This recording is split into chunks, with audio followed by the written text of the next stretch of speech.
నిన్ను దూరం పెట్టి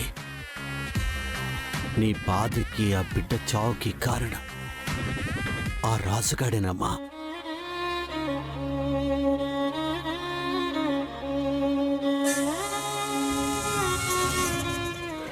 ఇద్దరం కలిసి ప్రేమగా చూసుకోవాల్సిన బిడ్డని ఇద్దరం కలిసే చంపుకున్నాం నాన్న.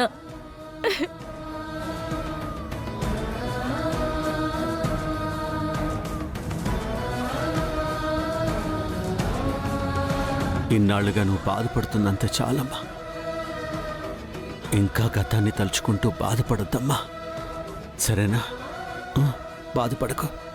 ఉదయాన్నే దీపుని స్కూల్లో జాయిన్ చేయాలి కదా. పడుకోమ్మా, పడుకో.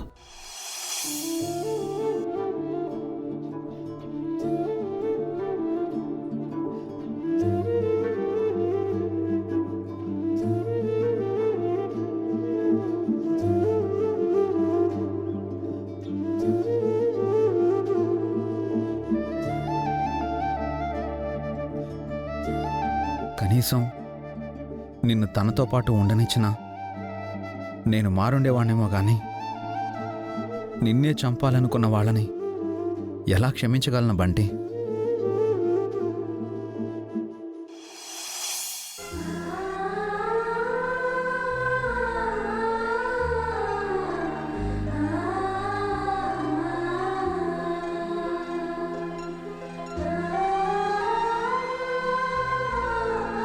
నువ్వు ప్రేమించి పెళ్లి చేసుకున్నవాడు నీకు తోడుగా లేడు. కనీసం నువ్వు ఈ బిడ్డ బ్రతుకున్నా నువ్వు సంతోషంగా ఉండేదానివమ్మా.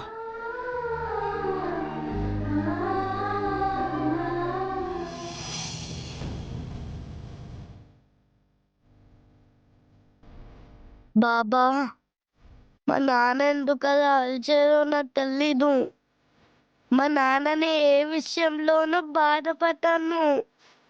తప్పేంటో నాకు తెలీదు. నాన్నని అడిగితే చెప్పను. నువ్వే నాకు తెలియచేయాలి బాబా.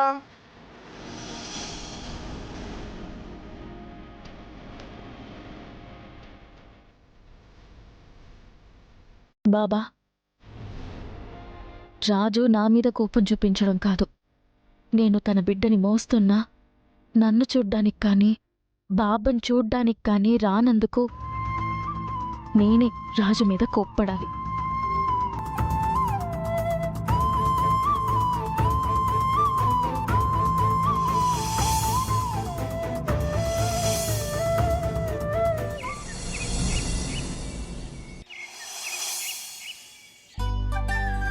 నాన్నమ్మా, టిఫిన్ రెడీయా? నా స్నానం అయిపోయింది. ఒరయ్యా, నీకిష్టమని బోండా చేశాను, తిను. దా ఏ బోండాలు తిను.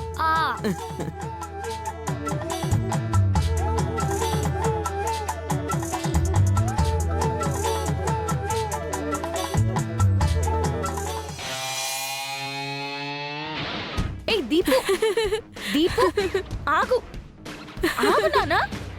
దీపు, నేను ఆగను. దీపు ఆగమంటున్నా, పట్టుకోలేవు. దీపు, దీపు, అరే ఆగు.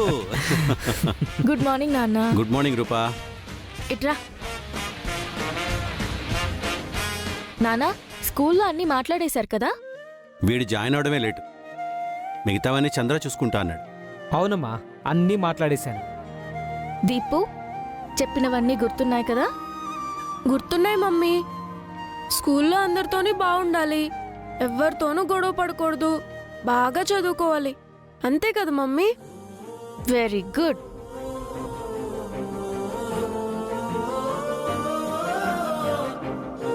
వాడు నీ దగ్గర పెరిగాడు కదా రూపా, ఎలా ఉండాలో వాడికి వేరే చెప్పాలా?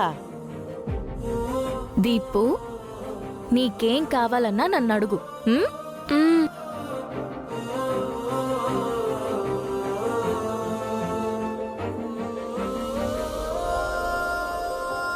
నాన్న, నాకు బాక్స్ కావాలని అడిగాను కదా, ఎందుకు తీసుకురాలేదు? ఆల్రెడీ నీకు బాక్స్ ఉంది కదా బంటి. ఆ బాక్స్ కలర్ నాకు నచ్చలేదు నాన్న. పింక్ కలర్ బాక్స్ కావాలి. ఉంది కదా. ఒరే అయ్యా, ఏటికిరా అలా కసురుకుంటావు? వాడు అడిగింది కొనివచ్చు కదా. ఏం కొనివ్వాలి నాన్న? ఏది అడిగినా పింక్ కలర్లోనే కావాలి అంటాడు. అసలు ఆ పింక్ కలర్ అంటేనే నాకు ఇష్టం లేదు.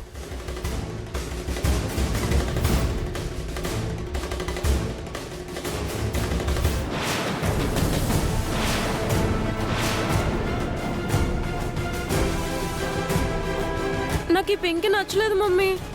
పింక్ గర్ల్స్కి ఇష్టమైన కలర్. దీన్ని తీసుకెళ్తే అందరూ నన్ను చూసి నవ్వుతారు. నాకు వేరే కలర్ కొనే మమ్మీ. రేయ్, నీకేం కొనియాలో ఏం కొనియకూడదో మీ మమ్మీకి తెలీదా? అరే దీపక్, వాడు అడిగిన దాంట్లో తప్పే ఉంది. స్కూల్కి వెళ్ళేది వాడు. వాడికి ఏం కావాలో అది కొనివ్వడం మన బాధ్యత. అవును దీపక్, వాడికి ఏం కావాలో కొనిస్తేనే కదా వాడు ఇష్టంగా చదువుకుంటాడు.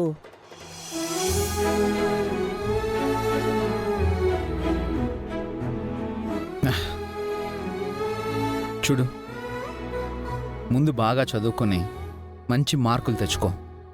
అప్పుడు నువ్వు అడిగినవన్నీ కొనిస్తాను, ఓకేనా? ముందు వాడు అడిగింది కొనిస్తే కదరా నాయనా వాడు బాగా చదువుకోవడానికి. మీరందరూ వీడిని ఇలా వెనకేసుకురాబట్టే వీడిలా తయారవుతున్నాడు.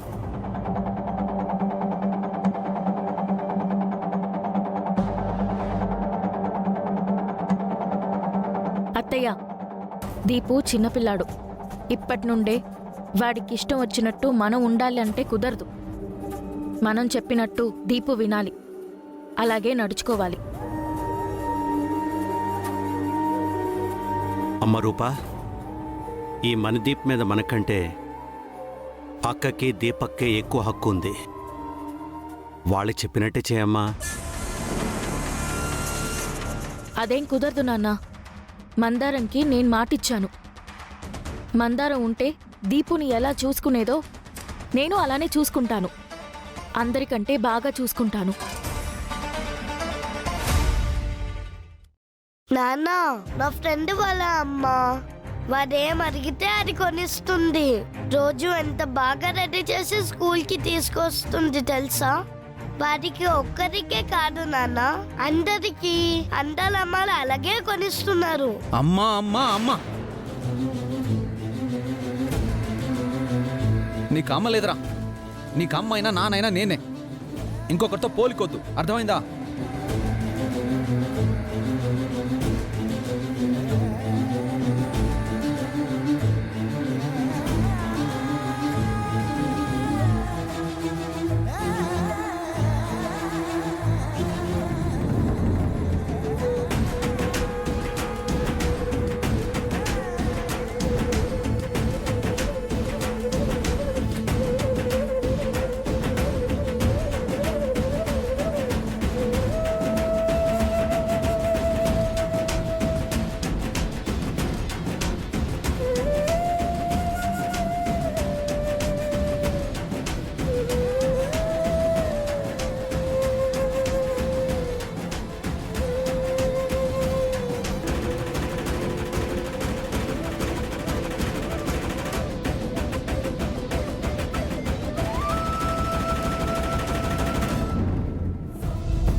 అందరితో మనకు పోలికేంటి బండి?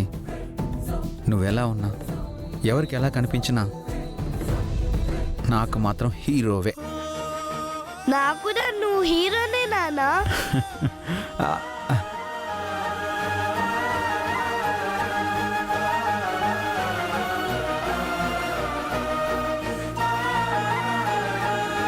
మరైతే ఇంకొకసారి ఆ పింక్ కలర్ టాపిక్ తీసుకురాకు.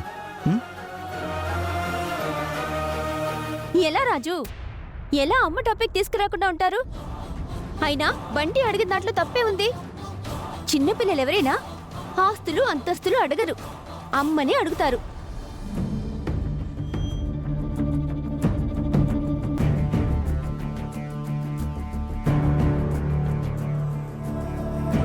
బంటికేమైనా నీలాగా నాలాగా ఆలోచించేంత వయసుందా? చిన్న పిల్లాడు కదా.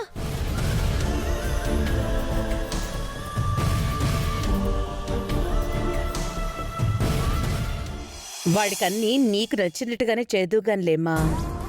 రే దీపక్, మణిదీప్ని స్కూల్లో జాయిన్ చేయడానికి రూపుతో పాటు నువ్వు కూడా తోడెళ్ళరా. అక్క. అలాగే అమ్మా.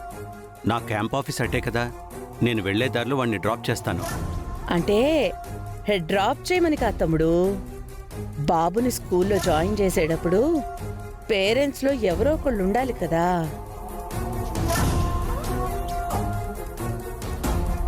అమ్మాయి ఎలాగూ లేదు, నాన్న దీపక్ కూడా లేకపోతే ఎలా? అదేంటత్తయ్యా, నేను లేనా? నేను సరిపోనా? అమ్మ రూపా, నువ్వు గార్డియన్ అవుతావు కానీ అమ్మవి కాలేవు కదా రూపా.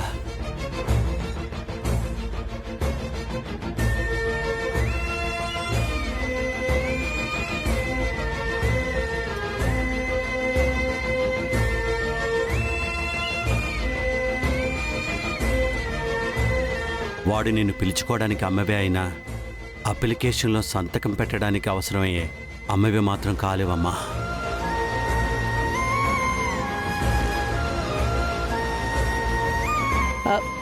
తమ్ముడు, నువ్వేమీ అనుకోకపోతే మన రూపకు కూడా అంగీకారం అయితే నాదో మాట తమ్ముడు. ఏంటక్క అది? నువ్వేం అనుకోవు కదా తమ్ముడు? ముందు నువ్వేమనుకుంటున్నావో చెప్పక్క. ఏం లేదు తమ్ముడు, మా దీపక్కి భార్య లేదు, రూపకి భర్తున్నా లేనట్టే.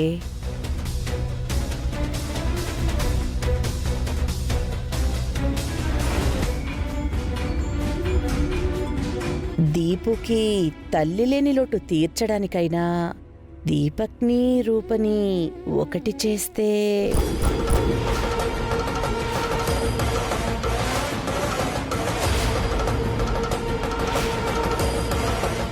అత్తయ్యా, మీకేమైనా పిచ్చి పట్టిందా? నేను దీపక్ని పెళ్లి చేసుకోవడం ఏంటి? అసలు మీరు అలా ఎలా అడగగలిగారు అత్తయ్యా? రాజు, నీకు భార్య అవసరం లేకపోవచ్చు, కానీ బంటికి అమ్మ అవసరం ఉంది.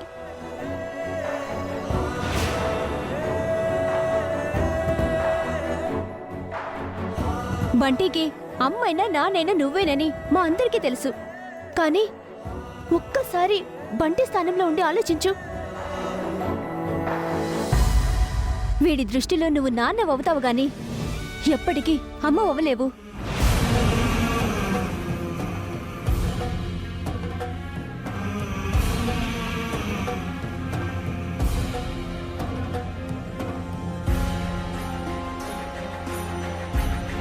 నా మాట విని నిన్ను అర్థం చేసుకుని బంటిని తన కొడుకుగా స్వీకరించి నీ కుటుంబాన్ని తన కుటుంబంలా ఫీల్ అయ్యే నాలాంటి అమ్మాయిని చూసి పెళ్లి చేసుకో.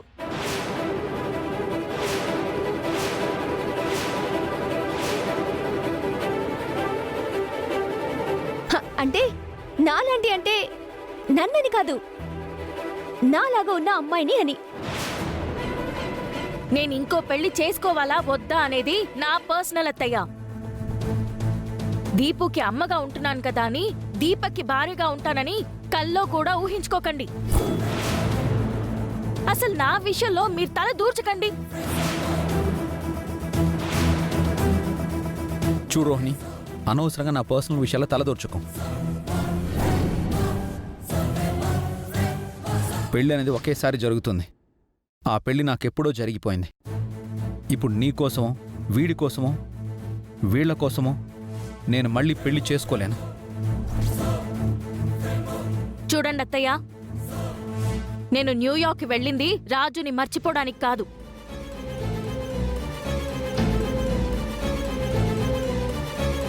ఇక్కడ జరిగిన ఘోరాలన్నిటినీ మర్చిపోవడానికి. నేను ఇండియాకొచ్చింది రాజుని మర్చిపోయి కాదు, దీపక్ని పెళ్లి చేసుకోవడానికి, అంతకన్నా కాదు.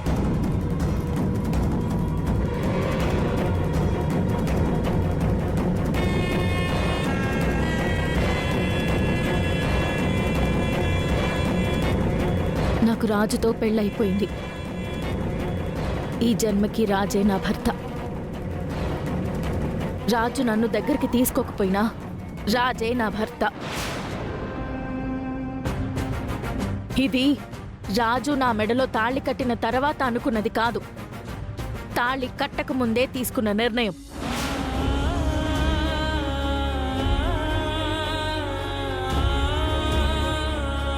ఇందులో ఎలాంటి మార్పు ఉండదు. నా గురించి రాజు ఏమనుకుంటున్నాడో నాకు అనవసరం. రాజు గురించి మాత్రం నేను ఇలానే అనుకుంటాను. అందరికీ ఓ మాట చెప్తున్నాను, ఇదే చివరిసారి, మళ్ళీ మళ్ళీ చెప్పను.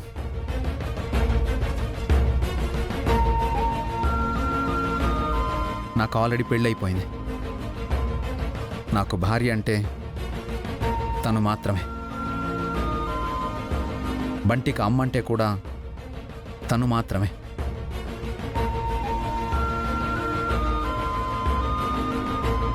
ఇప్పుడు మా జీవితాల్లో తను లేకపోవచ్చు.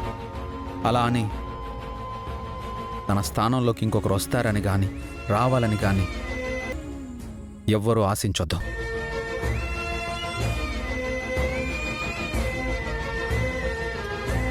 ఎంత జరిగినా అమ్మాయి గురి మీద ఈడికి ప్రేమ చావలేదనిపిస్తున్నది. అదే నిజమైతే అమ్మాయి గురిని రాజు తప్పకుండా కలుస్తాడు. బావుంది రూపా. అసలు ఆ రాజు లాంటి భర్త ఏ ఆడపిల్లకైనా ఉంటాడా? అంతా ప్లాన్ ప్రకారం నిన్ను వదిలించుకున్నారు. అసలు నువ్వు ఉన్నావో చచ్చావో అని కూడా వాడు చూడలేదు. చాలా ఆప్ మమ్మీ.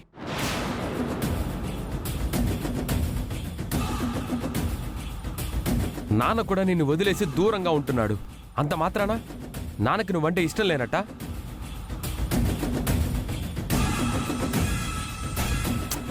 రూపకి రాజు అంటే ఇష్టం. రూప ఇష్టాన్ని గౌరవించడం మన బాధ్యత కదా.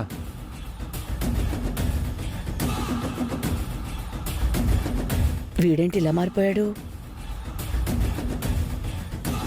ఒకసారి 3 ముళ్ళు పడ్డాక వాళ్ళిద్దరూ ఇష్టపూర్వకంగా విడిపోయి వేరే దారి చూసుకుంటే తప్ప మనమెవరం మమ్మీ వాళ్ళిద్దరి మధ్య దూరడానికి?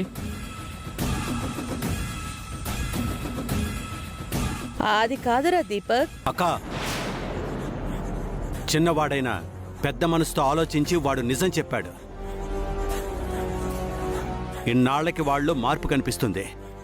దయచేసి మారిన వాడి మనసుని నువ్వు మళ్ళీ మార్చడానికి ట్రై చేయకు. వాడిని చూసి బుద్ధి తెచ్చుకో.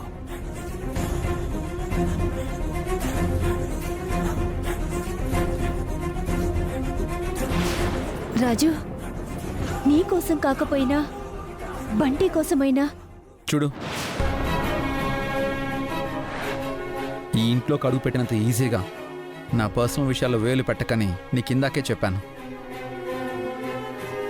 అసలు ఇప్పుడు ఎందుకు వచ్చావు నువ్వు? నేనే రమ్మన్నాను రా అయ్యా.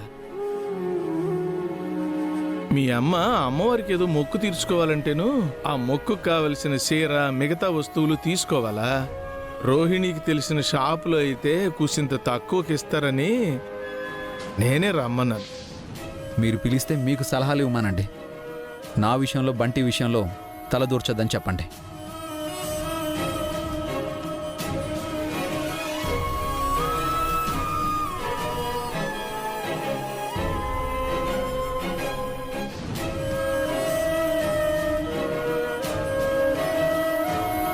నానా, స్కూల్ అప్లికేషన్లో అమ్మ స్థానంలోనే సైన్ చేయాల్సిన అవసరం లేదు. గార్డియన్ స్థానంలో కూడా సైన్ చేయొచ్చు. నేను సైన్ చేస్తాను. పదండి నాన్న, నేను సైన్ చేస్తాను.